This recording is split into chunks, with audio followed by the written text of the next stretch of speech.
네, 오늘 저희는 예수님의 잃은 양을 찾은 목자의 비유와 또 잃은 드라크마를 찾은 여인의 비유의 말씀을 가지고 잃어버린 양을 찾으신다라는 제목의 말씀을 나누려 합니다. 저희가 누가복음의 말씀을 통해서 하나님의 사랑과 그 하나님의 구원 계획, 그리고 그 구원을 이루시는 하나님의 뜻, 그 의지, 그리고 그 방법을 쭉 살펴보게 됩니다. 하나님의 우리를 향한, 온 세상을 향한 계획, 그 뜻은 무엇입니까? 예수님이 계속해서 말씀하시지만 모든 사람이 구원을 받는 데까지 이르는 것, 그래서 하나님의 피조 세계가 다시 하나님의 모든 은혜를 회복하게 되는 것, 그것이 바로 하나님의 뜻입니다. 하나님은 그것을 위해서 예수님까지 십자가에 죽게 하셨습니다. 그것을 보면 하나님의 그 뜻, 그 의지가 얼마나 강력한지 우리는 알 수 있죠. 그리고 우리는 그 하나님의 뜻과 그 계획 가운데 바로 그 선택받았고 또한 구원을 얻었습니다.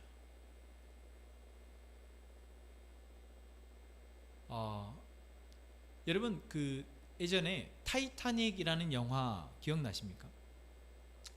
타이타닉이라는 영화, 영화를 보지는 않았더라도 타이타닉이라는 영화가 무엇을 이야기하는지를 알죠. 그 영화는 호화 유람선에서 침몰하는 사람들의 어떤 이야기입니다. 그 이야기의 전반부는 호화 유람선의 호화로움과 화려함을 이야기해주고 있죠. 그리고 그것에서 즐거워하는 사람들의 모습을 보여주고 있습니다. 그러나 그 영화의 중반부를 넘어서게 되면 그 배가 어떻게 침몰하게 되고 그 침몰하는 배에서 처절하게 어떻게 살아남게 되는지를 보여주고 있습니다. 물론 그 영화에서는 순수하게 사람들의 노력에 의해서만 생존하게 됩니다.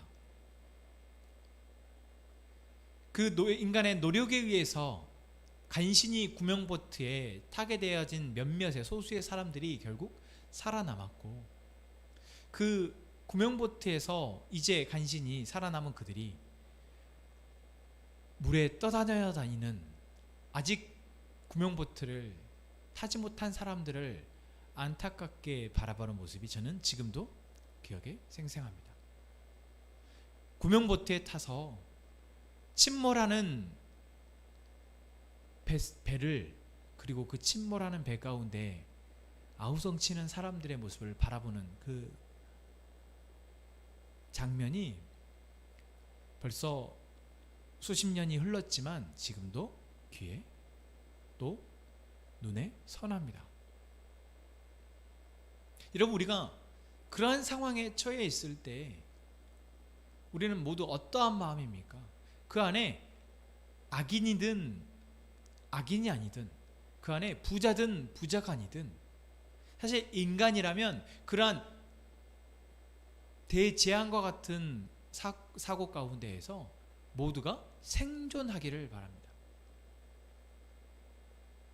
어떻게든 살아남기를 모두가 응원합니다.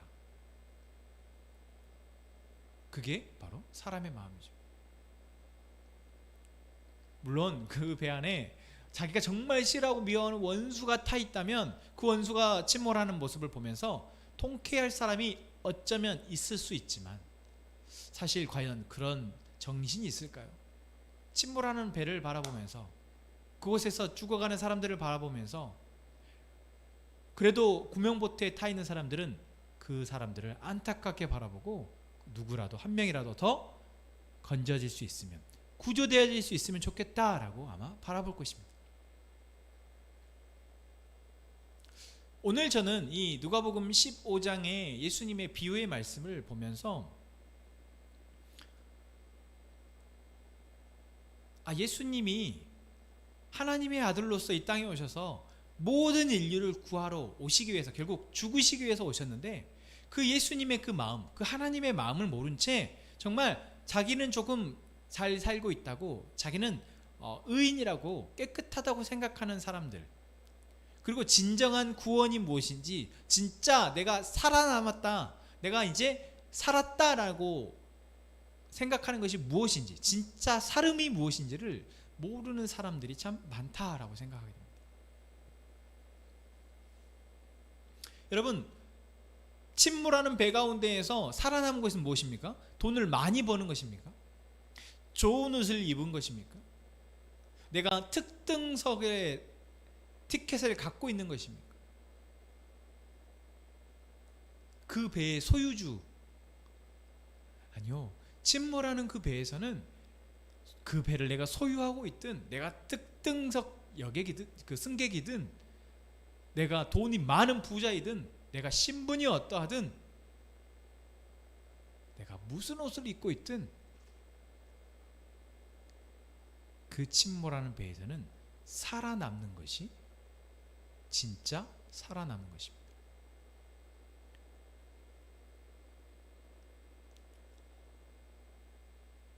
우리가 세상을 분주하고 또 정말 뭔가 살아남기 위해서 열심히 살아가다 보면 사실 진짜 단순한 진리인 이것을 우리가 잊어버리게 되는 것 같습니다. 우리가 살아남는 것이 중요하다라는 것이죠. 그 어떤 것도 살아남는 것보다 중요한 것은 없다는 것을 우리는 잊어버리게 된다라는 것이죠.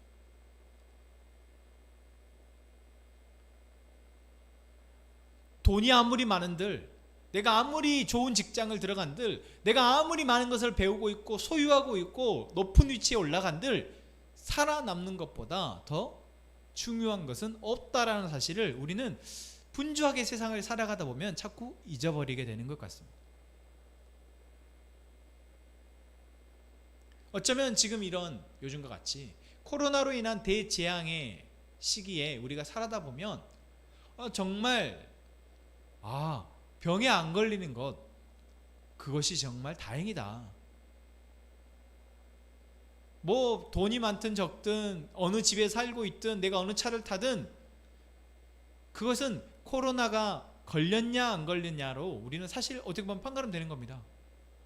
어느 나라의 대통령이든 국회의원이든 이런 코로나로 인한 재난의 시기에는 그 사람이 양성이냐 양성이 아니냐로 판가름 되는 것이죠.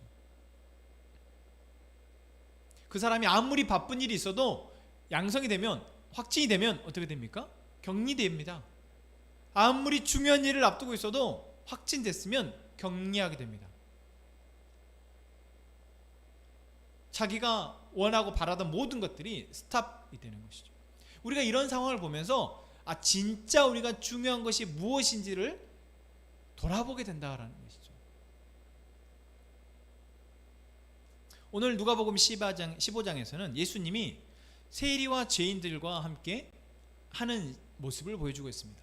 세리와 죄인들이 예수님의 말씀을 들으려고 모였어요. 그리고 한 집에서 아마 식사를 하고 있었습니다.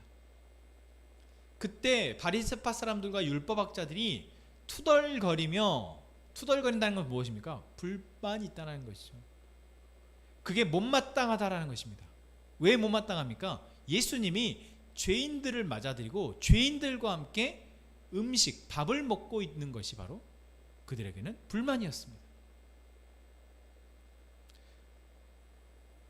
여기에 있는 바리새파 사람들이나 율법학자들 가운데 예수님에 대해서 불만이었던, 또는 어떤 호시탐탐 예수님을 음해하기 위해서 와 있는 사람들도 있었겠지만, 그 중에는 정말 예수님을 높게 평가하고 예수님의 학식이나 예수님이 하신 일에 대해서 긍정적으로 평가해서 예수님을 만나고 예수님과 함께 하기 위해서 모인 사람들도 있었습니다. 그런데 그런 그들이 예수님이 세리나 죄인 자신들이 정말 가까이 하기 싫어하는 그 사람들과 함께 있는 그 모습을 보니까 불평불만이 나오는 겁니다.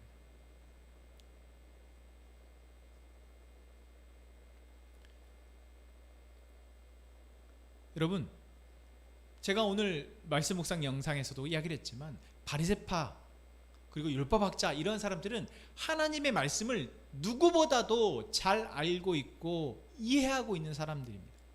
그것을 암송하고 있고 또한 그 누구보다도 그래도 그 말씀, 그 율법의 기준에 따라서 삶을 살아가겠다고 어떻게 보면 드러내놓고 살아가는 사람들이 바로 바리새파 사람들과 율법학자들입니다. 어찌 보면 그들은 하나님의 택함 받은 백성이고 하나님의 택함 받은 자들 가운데에서도 앞장서서 하나님의 이 은혜가 무엇인지를 사람들에게 보여주는 사람, 다시 말하면 살아남은 사람인 것처럼 보여지는 사람들이라는 거죠. 그런데 그들은 살아남았지만 살아남지 못한 사람들이었던 것 같습니다. 뭐 때문에 그랬습니까? 정말 살아남은 것이 무엇인지 모르는 것처럼 말하고 행동하고 있기 때문에 그렇습니다. 세리나 죄인들의 모습은 분명 어떤 사람의 눈으로 볼 때 그래도 뭔가 사랑의 기준 또는 세상의 기준, 같은 유대인의 기준에서 볼 때 그들은 뭔가 나쁜 사람들 것처럼 함께하면 상종하면 안 될 것 같은 보여지는 사람들입니다. 하지만 하나님이 이스라엘 백성들을 부르시고 택하셔서 지금 그들을 사랑하시고 은혜를 베푸시고 인도하고 계신 이유 또한 그들이 죄인이었기 때문에, 그들이 어리석었기 때문에, 그들이 혼자 두면 계속해서 죄를 짓는 그런 연약한 존재들이었기 때문에 바로 그들이 하나님의 택함을 받았다는 사실을 그들은 잊고 있었다라는 것이죠. 하나님이 아니었다면 그들 역시도 침몰하는 배에 빠져서 죽을 수밖에 없었던 사람들이라는 것을 그들은 잊고 있었던 겁니다. 그래서 그들은 예수님이 그들을 살리기 위해서 생명의 말씀인 예수님의 말씀을 듣기 위해서 와 있는 세리와 죄인들을 보고 그들은 왜 저런 사람들과 함께 해야 되느냐라고 불만을 했다라는 것이죠. 이건 뭐와 같습니까? 침몰하는 배를 바라보면서 구조선에 올라와 있는 사람들이 그래도 살아남기 위해서 구조선을 향해 달려오고 있는 사람들을 향해 아이고 죽을 사람들이 뭐하러 온대? 이렇게 말하는 것과 같습니다. 여러분, 어쩌면 이 바리새파 사람들과 이 율법학자들의 이 모습은 지극히 이기적이고 편협한 지금 우리의 모습을 보여주는 것인지도 모르겠습니다. 지금 우리는 조금이라도 나와 생각이 다른 사람들에 대해서 또는 나와 관계가 좋지 않은 사람들에 대해서 나를 힘들게 하는 사람들에 대해서 또는 어떤 세상에 악을 행하고 좋지 못한 일들을 행하는 사람들에 대해서 저 사람들은 정말 문제야. 저 사람들과 나와 같이 하고 싶지 않아. 나는 저들과는 상종도 하고 싶지 않아. 이렇게 우리가 생각하면서 그들에 대해서 바리새인과 율법학자들처럼 대하고 있지 않냐라는 것이죠.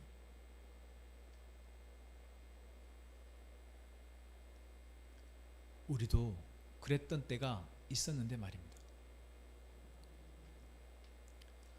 그래서 예수님은 그들에게 비유로 말씀하십니다.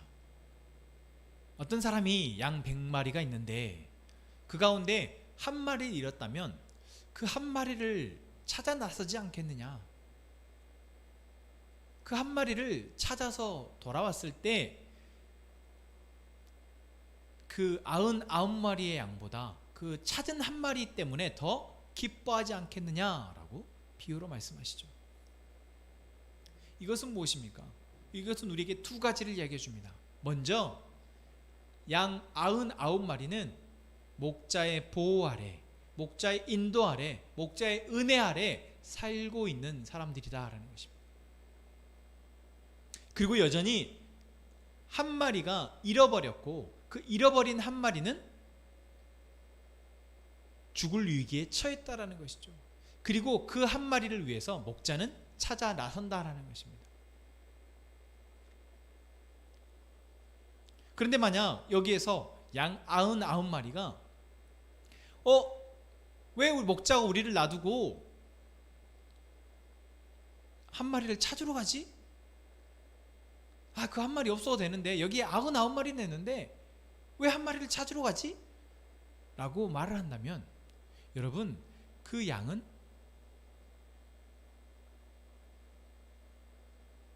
그 양에 대해서 여러분 우리는 어떻게 생각하겠습니까? 물론 인간의 관점에서 한 사람이 감당할 수 있는 사람이 수가 정해져 있어서 한 명이 100명을 먹여 살리고 입히고 하는 것보다 한 명을 입히고 먹이고 살리는 것이 훨씬 더 좋으니까, 그래, 나 한 명만 사랑해줘요, 나만 입히고 먹여줘요, 나만 보호해주세요, 이렇게 생각할 수 있습니다. 하지만 이 비유에서 나오는 양 100마리를 소유하고 있는 주인은, 이 목자는 100마리든 1000마리든 능히 감당할 수 있는 하나님을 말하고 있습니다. 온 세상을 창조하셨고 온 세상의 모든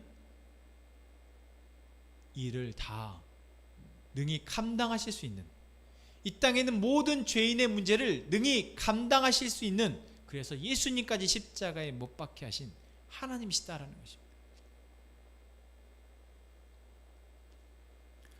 그래서 우리는 양 99마리, 우리는 양 99마리에 속해 있습니다.